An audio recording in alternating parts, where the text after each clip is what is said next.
But thank you for having me again. Nancy LaFontaine, K10 dog trainer. I am the owner, the administrator, the trainer. I do everything except even mow the lawn when I need it. But what I do is first off, I am an ABC, Animal Behavior College dog trainer, certified dog trainer. I am also a mentor through the college. So they've hired me to train their students who are willing to come to my place and become a trainer. So that is awesome. I am also an American Kennel Club Canine Good Citizen Evaluator. So there's 3 levels to Canine Good Citizen: puppies, mid-level, and now advanced, which is really awesome because now it's opened up it's broadened what I can do for my students. I'm also now proud to say that I am a therapy dog evaluator with Therapy Pet Unlimited. I've been very busy this summer, so I'm also a CPR, pet CPR certified. Now, with that being said, I've also advanced myself. This summer I spent a whole bunch of time trying to advance myself so that I can do better for my students. And I've taken online courses and I'm still doing that. So it's awesome. It's just so much fun. Now, what I do is I like to train the dogs, but I need to train the owners. A lot of it is what do we do, which is the mistake for the dog. What we do to our dog, we really have oopsies, a lot of oopsies. And I'm a culprit for that, I can tell you. But when I have oopsies, I go, okay, what happened? So now we have to assess it, and I help the owners evaluate what's going on. And I teach leadership, very, very important. There's some people out there who don't believe in it, but it is very successful. The foundation of training is leadership. When you teach leadership, you teach respect from the dog. She learns to respect you, the owner, the handler, and they also learn to trust you. And some dogs, it's just a no-brainer. The second you put them back into what I call leadership position, I've given this a title for the sake of understanding it. If you put them back into leadership position, then the dogs just start saying, okay, take over. It's really neat when that happens and when you watch seeing that happen. Some dogs are harder dogs and they've learned very bad habits over the years. So we have to revamp their brain, their thinking, and our habits. So I have to help people redo what they do in their home with their dogs, and sometimes that's really difficult. But once they start doing it on a small scale, they start seeing improvements, and then it starts blossoming, and it starts getting better and better. Nothing's an overnight fix. I'm going to see someone tomorrow with terrible separation anxiety. It's not going to be an overnight fix. It's time. Time for separation anxiety is very, very critical, and I need to help people understand patience. That's what's so neat about this job. Patience is not my forte. I just want to get it done. I'm a fixer. So, when I'm dealing with a very strong dog, aggressive dog, or a hard dog, and dominant, you got to take that leadership position, and I can walk into the homes with my leadership mentality. One of my customers said it's a no nonsense mentality, and I got those dogs working with me, and then they go, this isn't my dog. They even invite me to live with them. So the neat thing is I teach leadership. Yeah, I say some houses I would love to live in. I teach leadership, and then I teach the focus exercises. How do you get the dog to come back to you? How do you get the dog to understand that you're in charge and that you mean business? And all you have to do is eventually my goal is to get the dog to hear you. So when I have a lot of leash action, I'm like, let's knock that off. I'm not against leash work because the leash is your tool, but I say knock off the leash, stop jerking him, and start talking to him. And I really start, trying to help the owners understand that the verbal is so critical because when they're loose and way out there, they got to hear you. They've got to hear you. And if you don't have them hearing you and responding to you, which is the key word, then all it is calling your name. And if they respond to their name, then you've got this dog working for you. But you have to learn to get them back. How do you do that? Well, you call their name and you command a focus, and I get eye contact. It is awesome when I get eye contact. I mean, with my dog, he's very dog aggressive. We're working on it. We had our good moments and our bad moments, but when I yell his name and I say, focus, he looks at me, and now I can start turning him around. And if the moment is appropriate, I praise him. If I don't have that control, then I have to keep commanding and commanding and commanding until I've got him under control, then I can praise him. Now I got this, me? Really? Really? And it's so awesome watching the dogs do this. And it's something you got to teach the owners to do.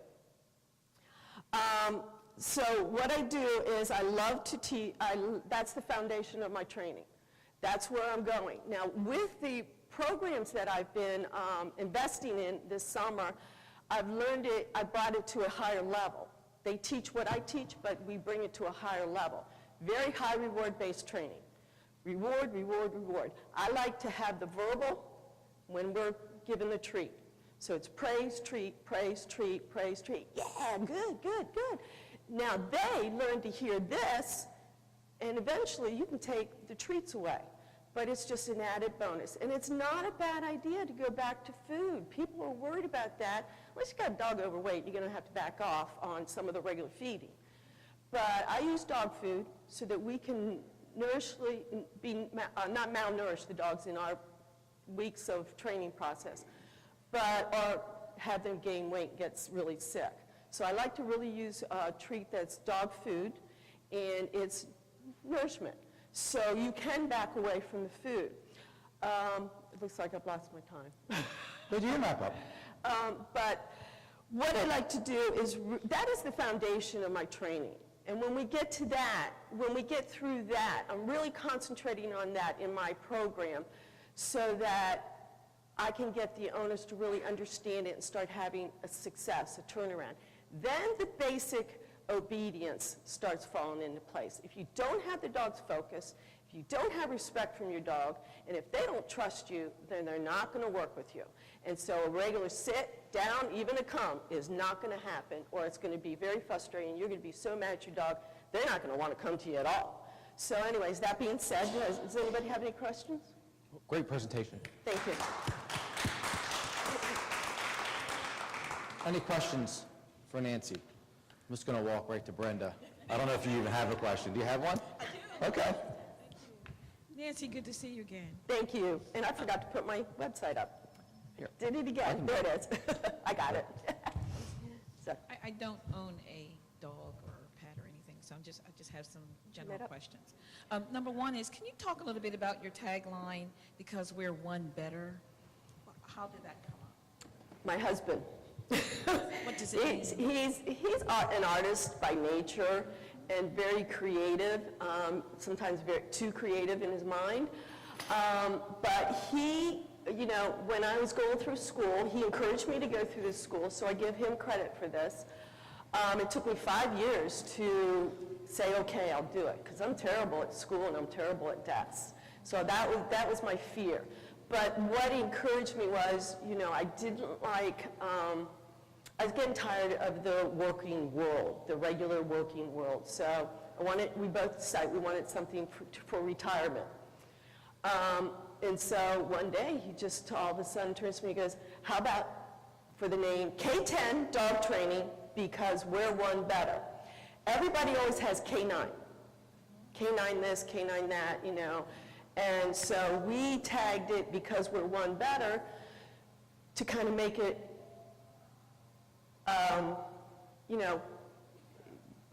just some people could say, is that a typo? And I go, no, that's for real. We thought of it. It is purposely there. So you'll think. It'll catch your attention. And I couldn't come up with anything else. It just kept going back to that. So we decided that's it. And he drew, that's his logo. He drew that.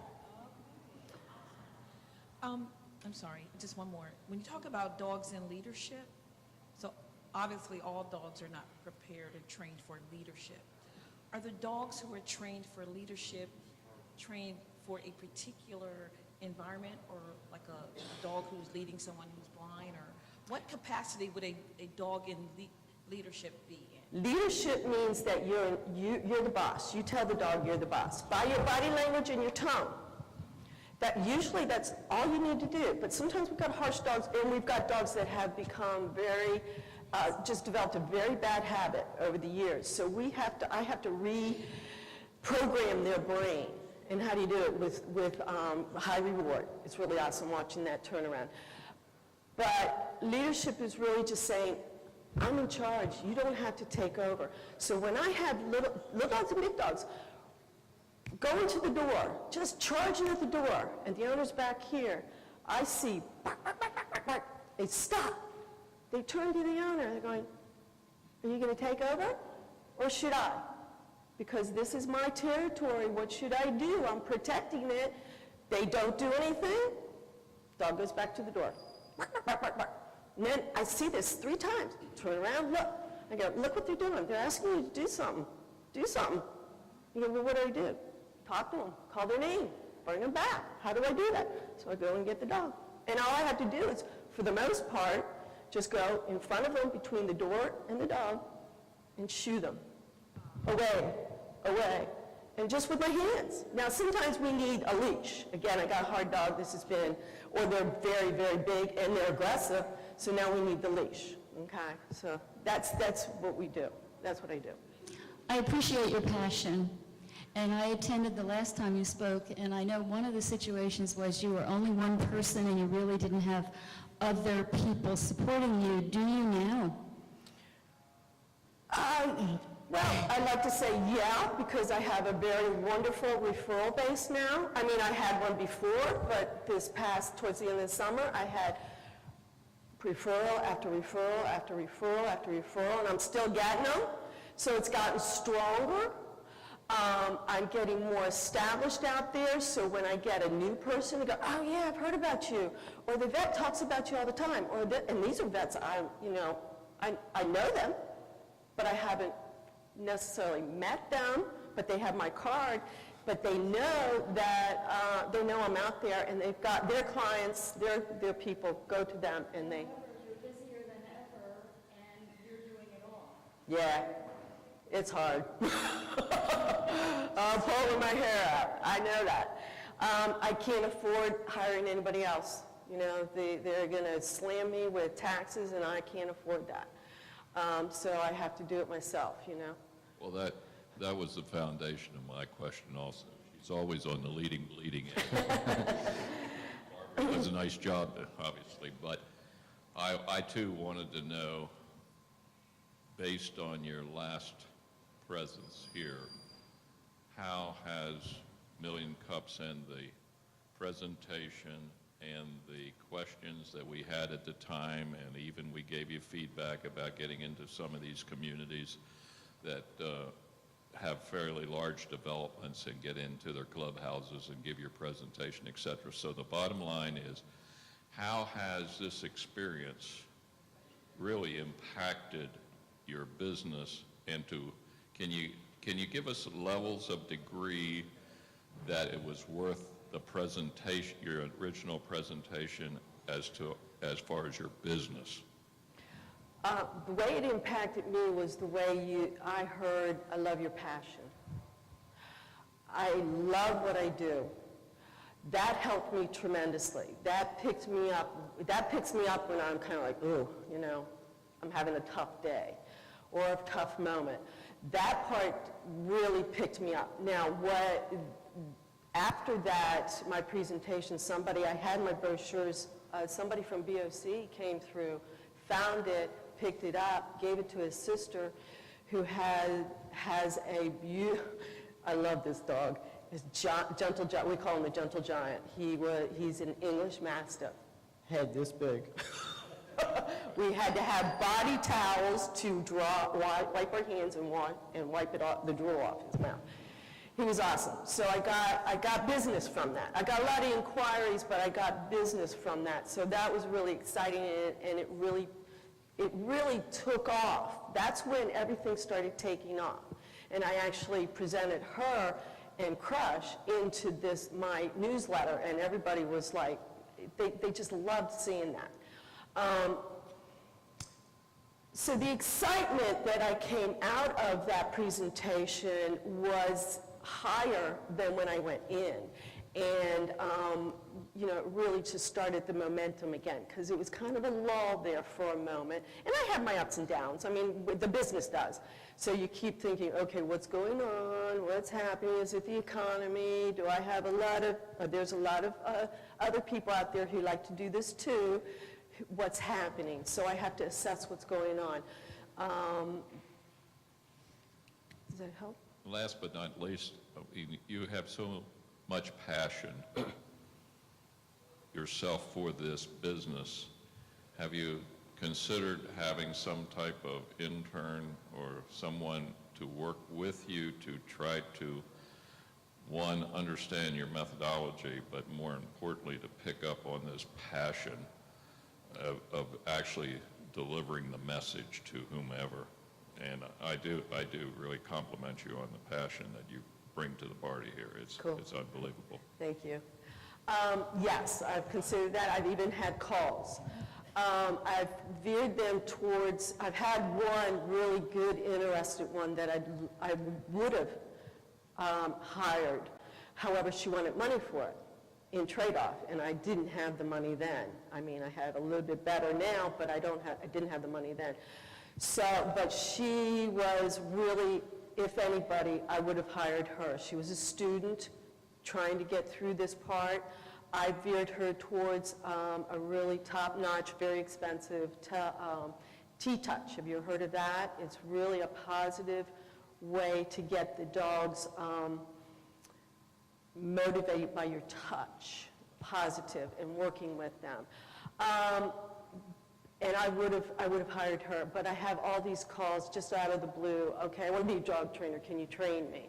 I even had an officer from from Fenwick Island ask me to train him. I just don't go through the school, and then I can be your mentor, and then, So he took his dog through protection training, which is what I try to stay away from, because protection training is very, very serious. We have time for one more question. Okay. You said this past summer referrals picked up for you quite a bit.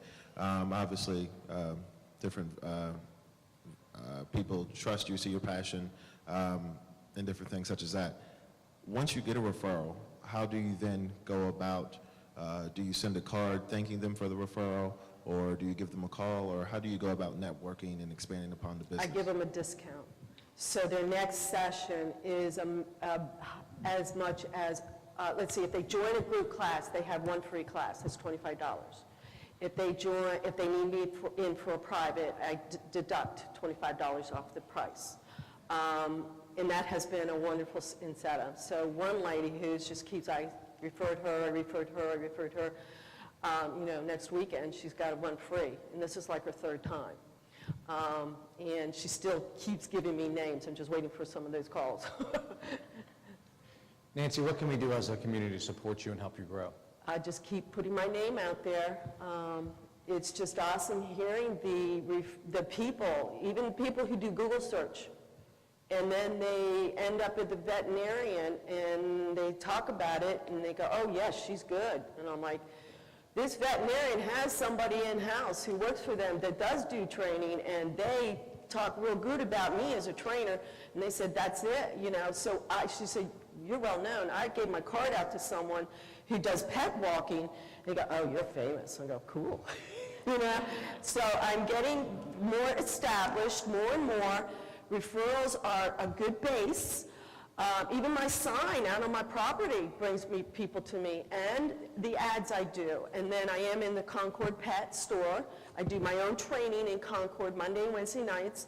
So it's starting to be known. I do the advertising, but they give my card out and let them know. So I just need more, referrals.